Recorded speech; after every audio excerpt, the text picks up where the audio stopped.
el nombre de Yeshua te lo rogamos. Solo te quiero a ti. Amén.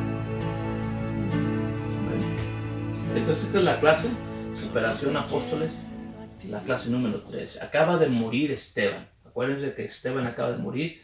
Él vio los cielos abiertos y está viendo al Señor, aunque la escritura ahí en la traducción dice que está sentado, la original dice que está parado en una forma reverente de Yeshua hacia Esteban, como el primer mártir.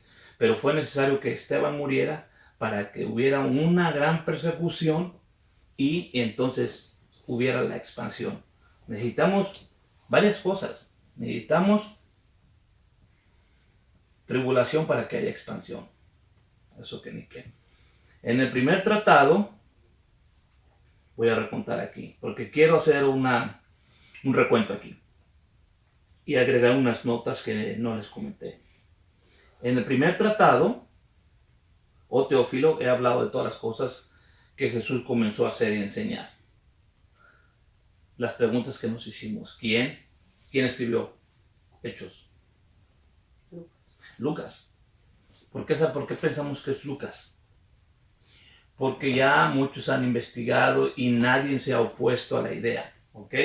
¿A quién? Ya vimos que a Teófilo le dimos varias posibilidades de quién pudiera ser el tal Teófilo. ¿Cuándo? Esa es la pregunta que hoy vamos a ver. Ya sabemos que fue Lucas a una persona llamada Teófilo, que pudo haber sido un gobernante, pudo haber sido cualquier persona que ama a Dios, amigo de Dios o que Dios lo ama, o pudo haber sido un sacerdote. Yo me incliné por lo del sacerdote, por todo lo que sé. Entonces aquí voy a hacer un pequeño recuento por qué creemos que es Lucas. Hay varios escritos del primer siglo, del segundo siglo y del tercer siglo que comprueban que Lucas es el escritor. Y ya en Teófilo lo dejamos a que pudo haber sido cualquiera de estas tres preguntas. Estos son los personajes.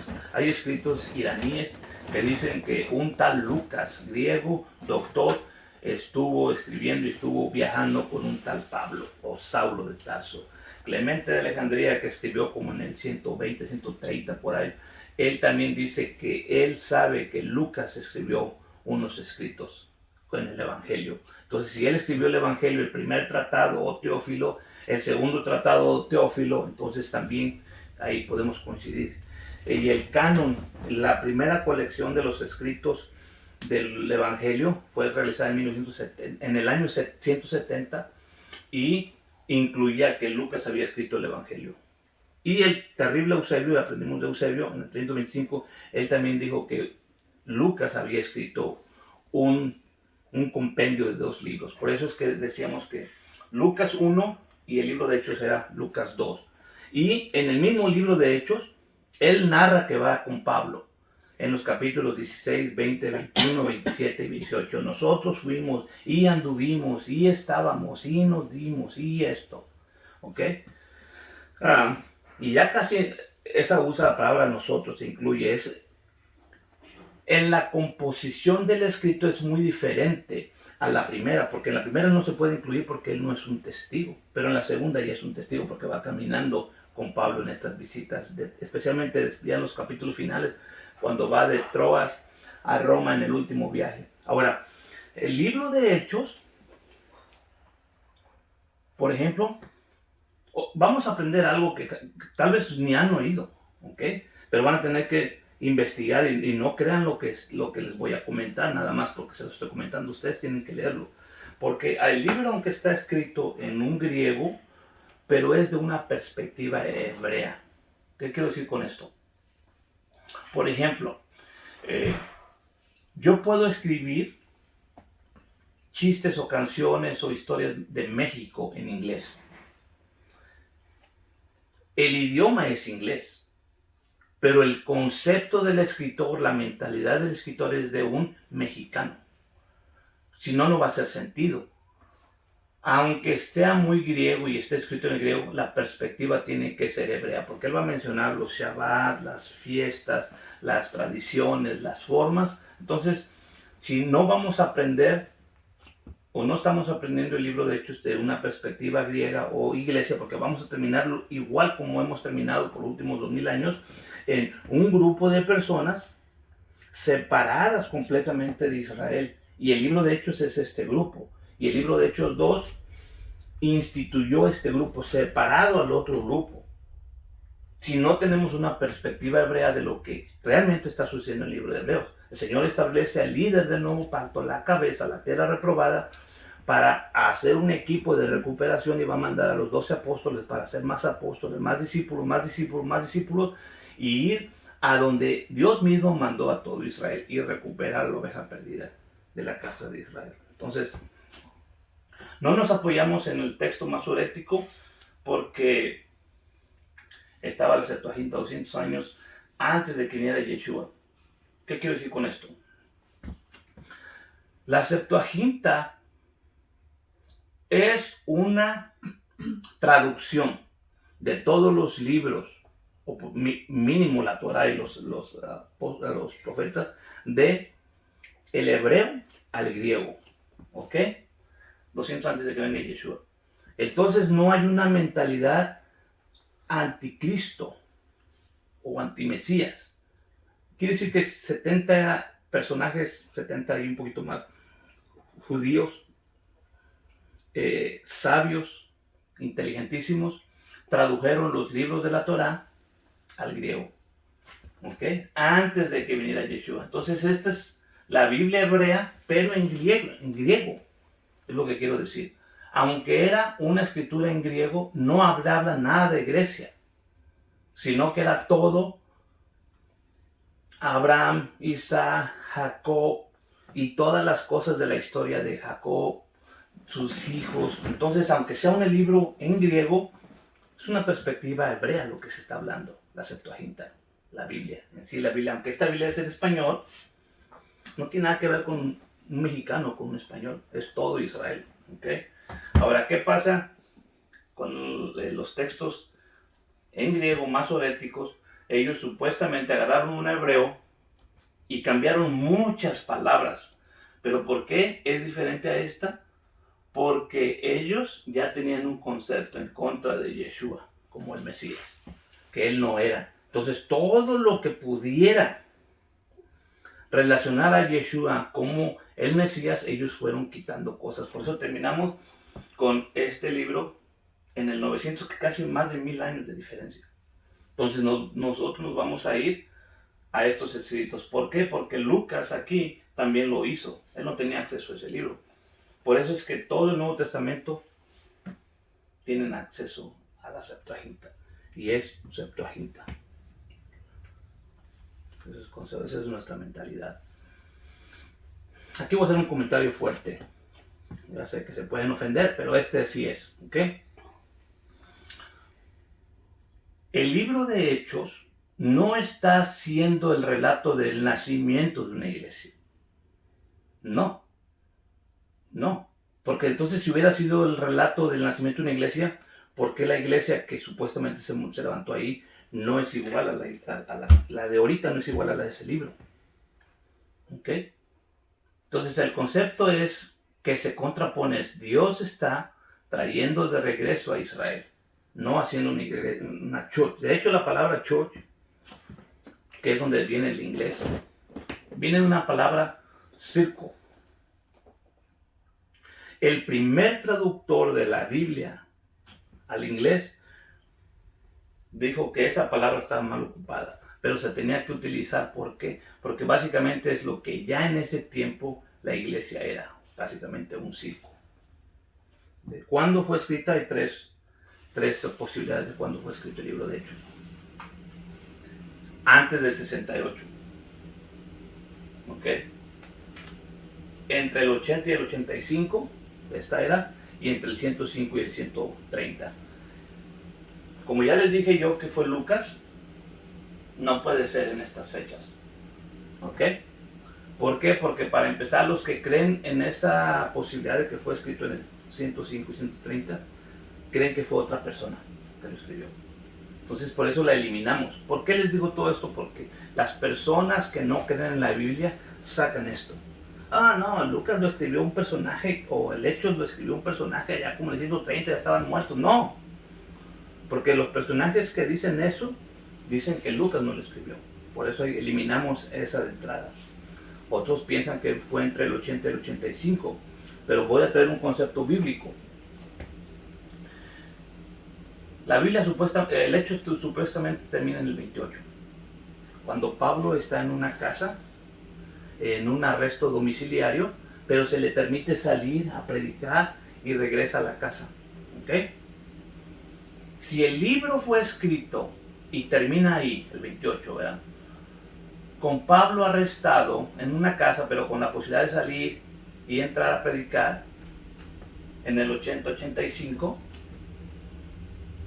tenemos que ser que en el 80-85 Ya no está. no, ya era la destrucción del templo. Entonces ya Roma ya no era ese Roma que los dejaba hacer muchas cosas y vayan a hacer mientras no, ya Roma cambió después del 70, ya fue el Roma agresivo, el Roma fuerte, y por eso es que hubo otras revueltas todavía en el 100 y en el 105. Entonces eso también se elimina, porque entonces Lucas hubiera hecho número 1 mención de la destrucción del templo y del cambio de cómo se pusieron los romanos. Entonces por eso solitos se van eliminando esas posibilidades. Les tengo que decir todo esto porque las personas que atacan este libro de la Biblia mencionan todas estas cosas para hacer creer que la Biblia no es verdad. Entonces, la otra opción es que fue en el 68, 64, 68, también por las edades y por los personajes de gobierno que se mencionan en los relatos. Todos esos personajes están en las bibliotecas de Roma. Y aquí están. Por eso es lo que les decía. En el capítulo 28 Lucas menciona un Roma muy benevolente. Entonces, ya sabemos que 2 Timoteo 4 dice cuando él va a morir. Él va a morir y dice, yo ya estoy listo para morir. Les da últimas instrucciones. Y esa carta sí tiene fecha. Entonces esa carta fue escrita en el 62. Entonces entre el 64, 62, 64, antes del 68 y antes debió haber muerto. Esto lo voy a comentar. Hoy no vamos a estudiar de eso porque eso va a ser hasta el final. Pero nuestras Biblias nada más tienen, si ya se dieron cuenta, porque a lo mejor ni siquiera se han dado cuenta, Hechos tiene 28 capítulos. Pero hay Hechos capítulo 29, que fue eliminado y no lo tenemos, al menos en esta Biblia. Pero vamos a hacer un comentario al final de la clase, no de esta clase, de las clases, de lo que es y vamos a poder entender y por qué fue que fue quitado Hechos 29. Ya sé que se asustan cuando les menciono todas estas cosas, de cosas que no están y por qué no están, pero todo tiene un porqué. Ya les he comentado que este Yeshua, la verdad, no va a poder ser manipulado. Yo creo en estos 66 libros, mas sin embargo creo que hablan de la verdad Yeshua, pero estos libros han sido en las traducciones han sido un poco manipulados a ciertas conveniencias y ya lo hemos ido viendo. Entonces no nos asombramos, seguimos creyendo que la verdad al final de todas maneras se manifiesta y se manifiesta con otros. Por eso les decía, este libro puede confundir a mucha gente y ha confundido a mucha gente, por eso tenemos 42,000 denominaciones y las ha guiado por aquí y por allá. Pero una vez que una persona tiene un encuentro con este Yeshua que impone manos, que da el poder del Espíritu Santo, y no me refiero al poder de hablar en lenguas nada más, porque cuánta gente no está hablando en lenguas y está diciendo mentiras en los púlpitos cada domingo. O sea, no porque esté hablando en lenguas y tenga el Espíritu Santo ya es una cosa de que yo no puedo mentir o yo no puedo decir algo que es un error, porque a lo mejor estoy mal informado. Entonces no significa Espíritu Santo, lenguas, yo no voy a fallar jamás, o no voy a decir ninguna mentira. En cuanto yo me pare aquí, yo lo único que voy a hablar es la verdad. No, por eso es que todos tenemos que tener nuestras Biblias y el sentido común y el Espíritu de, a ver, ya estás hablando una cosa en contra de lo que dijiste la vez pasada. Entonces tenemos que ser coherentes, como lo es Yeshua, que lo que decía hacía, y como lo es los apóstoles. Ahora, la palabra en sí, Yeshua, la palabra, nunca va a fallar. Es infalible y no puede ser manipulada. Y esta es la clase, ¿verdad? Terminó Esteban, es apedreado, muere Esteban. Después de haber dado el discurso de su vida, empezó desde Abraham hasta ese momento les dio la historia de toda la Biblia, básicamente toda la Biblia se las da hasta ese momento, y los acusa y tienen la oportunidad de arrepentirse y no se arrepienten. Y Saulo consentía en su muerte, Hechos 1, y en aquel día se hizo una grande, ¿en cuál día? En ese día que muere Esteban, se hace una grande persecución en la iglesia que estaba en Jerusalén, y todos fueron esparcidos por las tierras ¿de qué? De Judea y Samaria. Quiere decir que Esteban necesitaba morir para que este equipo de recuperación de Yeshua saliera al segundo paso, a Judea y a Samaria, salvo los apóstoles, porque tenían que ir a enterrar a Esteban, varones piadosos, y hicieron un gran llanto sobre él. Entonces ellos van a ir, después de la muerte, van a ir a Samaria y a Judea. Judea era lo que estaba todo alrededor, y hacia abajo también. Entonces Saulo asolaba, en el 8:3, asolaba, golpeaba a la iglesia, entrando por las casas, trayendo hombres y mujeres, y los entregaba en la cárcel. A esta gente que está creciendo por miles, Pablo se siente con la autoridad. Es más bien, él pensaba que estaba haciendo bien, que estos alborotadores estaban en contra de la Torá. Entonces él va y los visita y los trae a juicio. Los trae a juicio para que los investigaran qué andaban haciendo y por qué andaban haciendo esas cosas. Mas los que fueron esparcidos, después de Esteban, iban por todas partes anunciando la palabra. Entonces, en el 8:5, Felipe, el otro de los 7 que fue también ungido, el otro que habían traído porque había problemas en las mesas y en las comidas, este también recibió la unción a través de la imposición de manos de los apóstoles. ¿Cómo se llamaba? Felipe. Él descendió a Samaria. Si se fijan en el mapa, para nosotros descender es hacia abajo siempre, hacia el sur. No, Jerusalén se considera como el lugar más alto, aunque haya montañas más altas que Jerusalén, es el lugar más alto porque es el templo en sí. Y a cualquier lugar que se vaya, aunque fuera más alto, es descender. Entonces él va a descender hacia el norte. El concepto es de ellos nada más. ¿Okay? Entonces él desciende, todos los que fueron esparcidos. Felipe va allá a Samaria, ya vieron hacia el norte, y él empieza a predicar a Yeshua. Y las gentes que están allá en Samaria están atentamente unánimes, atentamente todos juntos a las cosas que decía Felipe, se lo escuchaban. Acordémonos que ya Yeshua había estado en 2 días, en una ocasión se quedó 2 días, pero ya había hecho varios milagros ahí. Samaria no desconocía el mensaje de Yeshua, pero ahora está ahí Felipe con otros, y está que no solamente está hablando, porque aquí fíjense, lo puse en azul, están ahí, las gentes escuchaban atentamente juntos las cosas que decía Felipe, y en el azul dice oyendo y viendo las señales. Entonces Felipe está hablando y está haciendo cosas. Su didascalia está junto con sus hechos, sus praxis, porque de muchos que tenían espíritus inmundos salían estos dando grandes voces. Quiere decir que este Felipe está reprendiendo demonios y la gente está siendo liberada, pero también están trayendo paralíticos y cojos y eran sanados. Nos podemos ofender, pero esto no lo tenemos el día de hoy, ni lo hemos tenido en los últimos 100 años, ni siquiera en el gran avivamiento de las calles de Susa, en California. Esto no está y no ha estado. Esto de que traigan paralíticos y cojos serán sanados y que nada más viene la gente y son liberados, no está sucediendo, y no ha sucedido porque es cosa que sucedió en ese tiempo y que el Señor la tiene reservada para que suceda al final del tiempo. Pero aquí va a pasar algo. Había un hombre llamado Simón. Vamos a hablar de 2 personajes, de Simón y del etíope, ¿ok? Mientras Felipe está allá haciendo milagros y señales, había un hombre llamado Simón, el cual antes había sido mágico en aquella ciudad, un mago. Y había engañado a la gente de Samaria. ¿Con qué?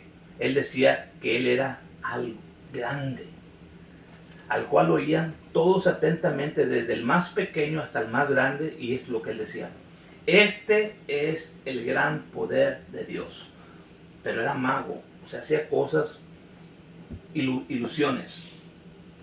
Y él decía que esto lo hacía él, aunque ya sabemos que la magia son prácticas, no era espiritual todavía aquí, pero él estaba haciendo cosas que desaparecía, hacía trucos.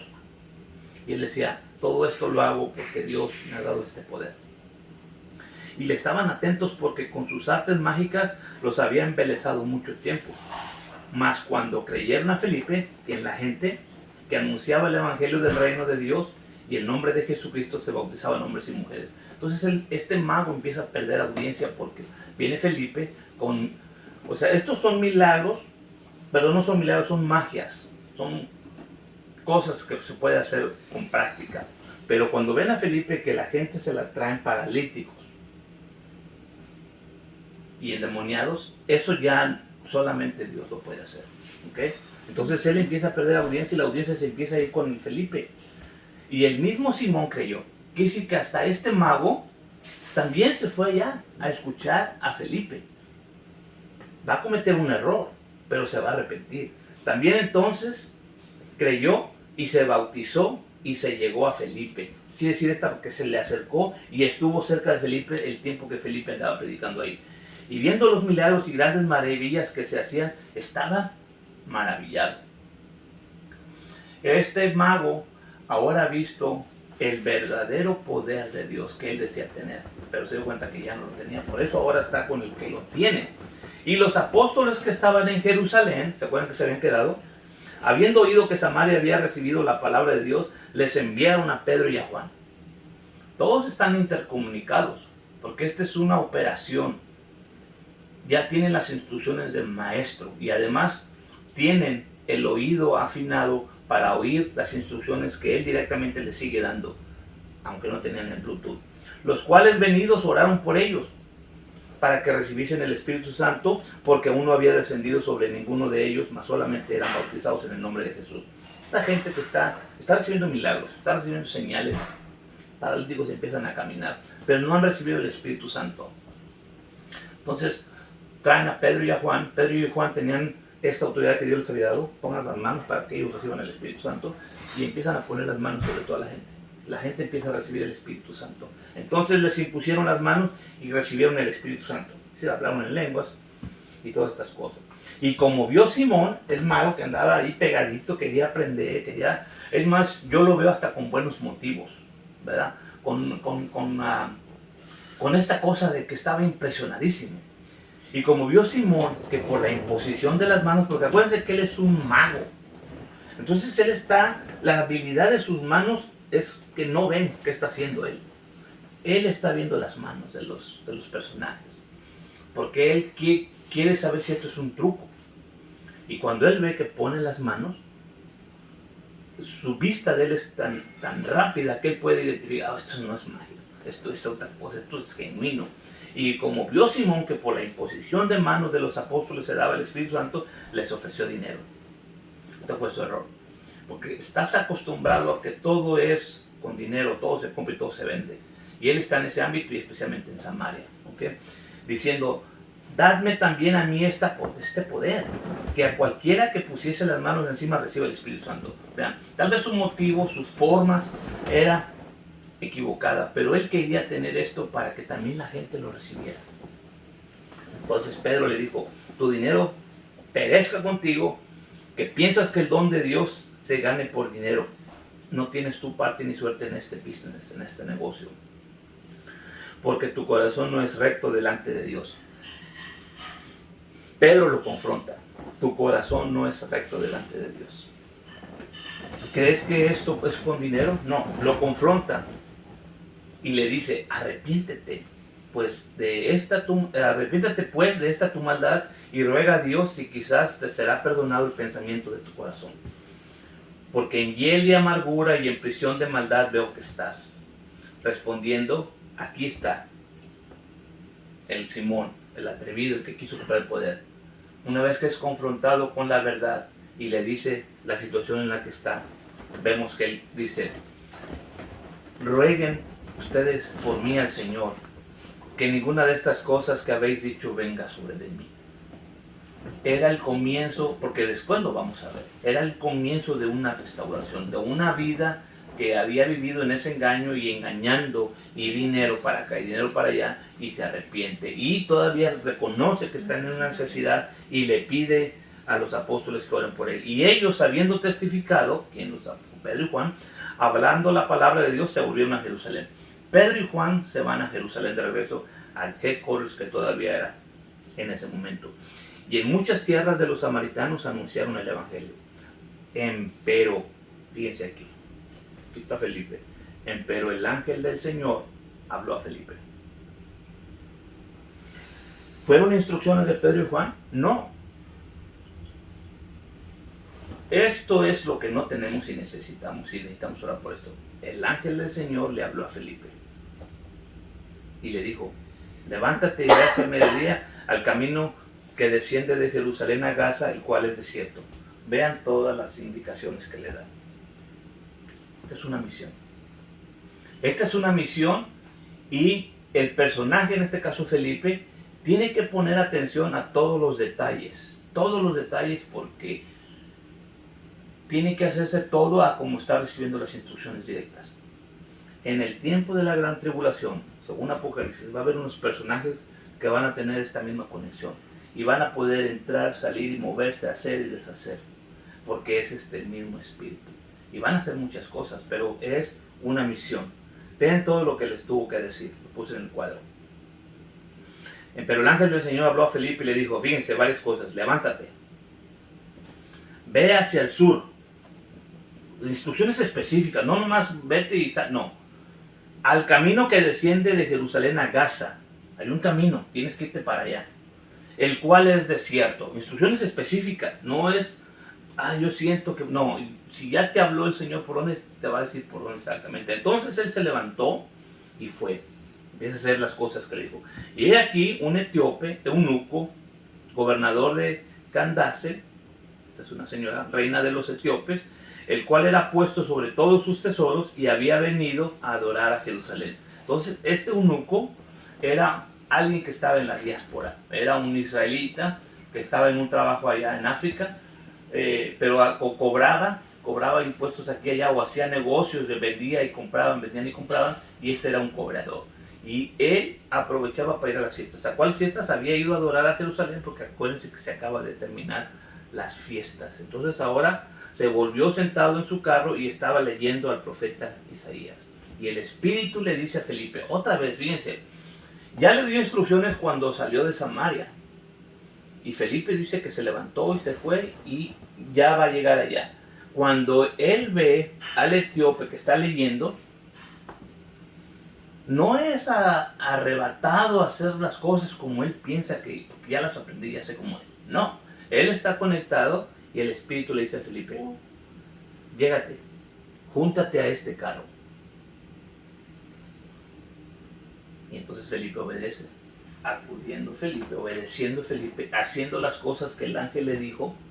No está Juan, no está Pedro, porque acuérdense que Dios no le dio potestad a ninguno de los discípulos sobre la gente, sino sobre los demonios, sobre los espíritus, sobre las enfermedades. No es la gente ni los líderes religiosos que te van a decir cómo hacer las cosas, ni cuándo hacerlas, ni cómo hacerlas. Aquí está claro, es el Espíritu que le dijo a Felipe, llégate, júntate a este carro. Y acudiendo Felipe, le oyó que leía al profeta Isaías y le dijo, más, ¿entiendes lo que lees? Y él le dijo, ¿cómo podré si alguno no me enseñare? Y le rogó a Felipe que subiese y se sentase con él. Y el lugar de la escritura que leía era Isaías. Como oveja a la muerte fue llevado, y como cordero mudo delante del que le trasquila, no abrió su boca. Y en su humillación, su juicio fue quitado. Mas su generación, ¿quién la contará? Porque es quitada de la tierra su vida. Y le respondió el eunuco a Felipe y le dijo, ruégote. ¿De quién el profeta dice esto? ¿De sí mismo? Isaías está hablando de sí mismo o de alguien más, porque hay interpretaciones de esta escritura que tienen problemas, los masoretas que les dije, para decir que no es el Mesías, pero tampoco pueden decir que es el profeta, ¿ok? Entonces cuando se les cuestiona, hoy en día los estudiosos religiosos que estaban allá en aquel tiempo ¿de quién entonces hablaba Isaías en esta porción? De hecho, la mayoría del pueblo de Israel, o de los que sí son judíos y no los que están allá, no conocen esta escritura que el etíope estaba leyendo y no la leen. Y la tienen casi que vedada. Pero cuando se les pregunta directamente a estos personajes, ellos se sacan algo de la bolsa y dicen, está hablando de Israel. O sea, el cordero llevado al matadero no es el Mesías, es Israel.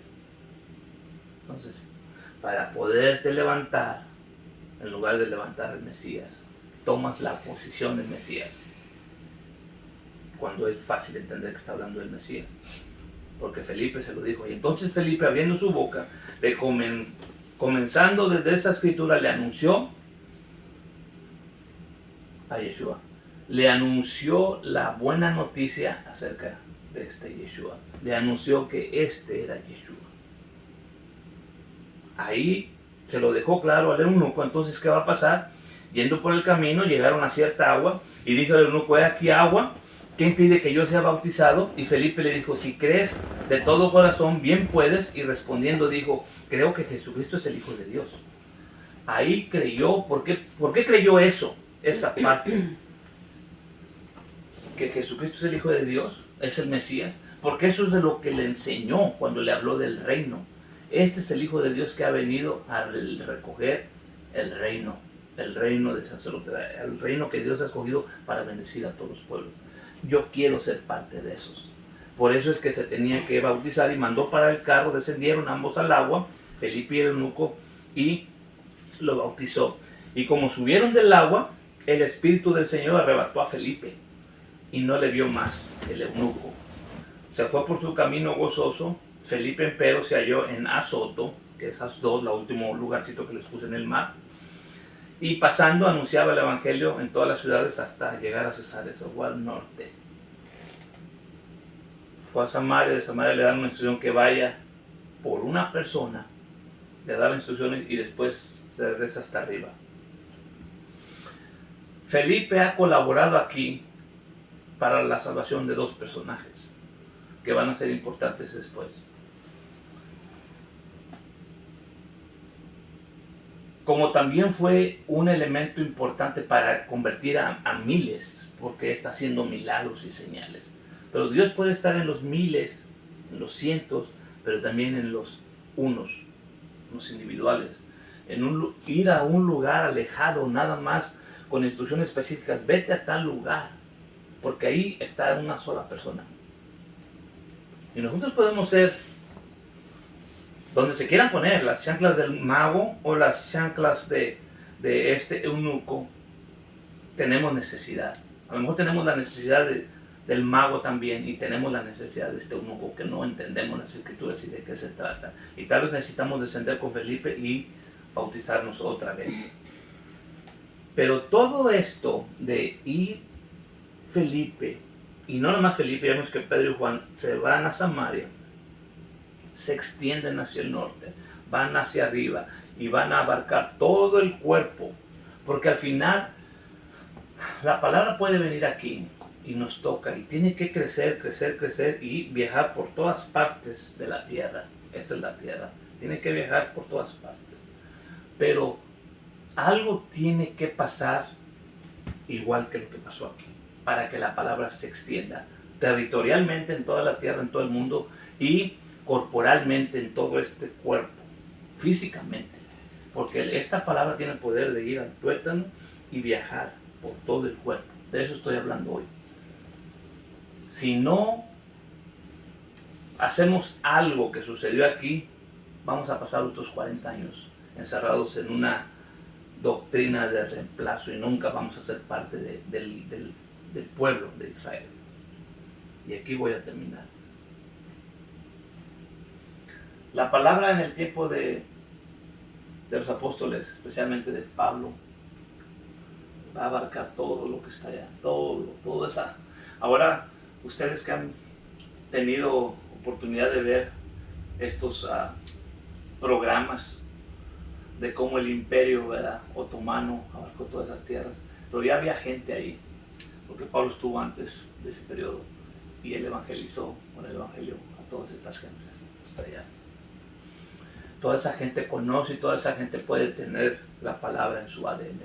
Por eso es que mucha gente de ahí va a venir al conocimiento.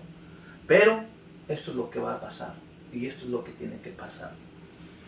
Todos tenemos un Esteban. Todos tenemos un Esteban en nuestro corazón. Todos tenemos un Esteban que necesita morir para que haya este movimiento. Estéfano, fíjense, Estéfano, así literalmente cuando ustedes vayan a su diccionario, significa gafete. Gafete de badge de royalty. Literalmente. Estéfano significa un gafete de autoridad. Y de hecho Estéfano significa una diadema o una coronita. Nosotros tenemos a este Esteban dentro de nosotros, que nosotros estamos deseosos de tener este reconocimiento y de esta corona, de esta autoridad, de poder, de cómo hacer las cosas. Pero murió Esteban y hubo esta dependencia del Espíritu. Esto lo estoy haciendo como una paradoja. Todos tenemos un Esteban, al final todos queremos hacer las cosas así. Tenemos nuestra Estéfano, nuestra diadema, nuestra coronita. No por nada, ya en Apocalipsis el Señor se va a enfurecer con todos los reyes y vemos a los redimidos por la sangre entregando sus diademas, entregando sus coronas, entregando su poder, su autoridad que creyeron tener porque querían ser parte de este reino. Igual nosotros, si queremos ser parte de este reino donde solamente es el rey, tenemos que entregar nuestro Estéfano, nuestra corona, nuestro badge, nuestro gafete de querer hacer las cosas como queremos. Cuando estemos ahí dispuestos a entregarnos, a ser apedreados, a decir no como yo, como tú, y estar dispuestos a morir, vamos a pertenecer a este, sí, porque ese es el llamamiento. El Señor ha venido y nos ha dado de su pan y de su vino para incluirnos en esta propuesta, como todas estas personas, como Simón.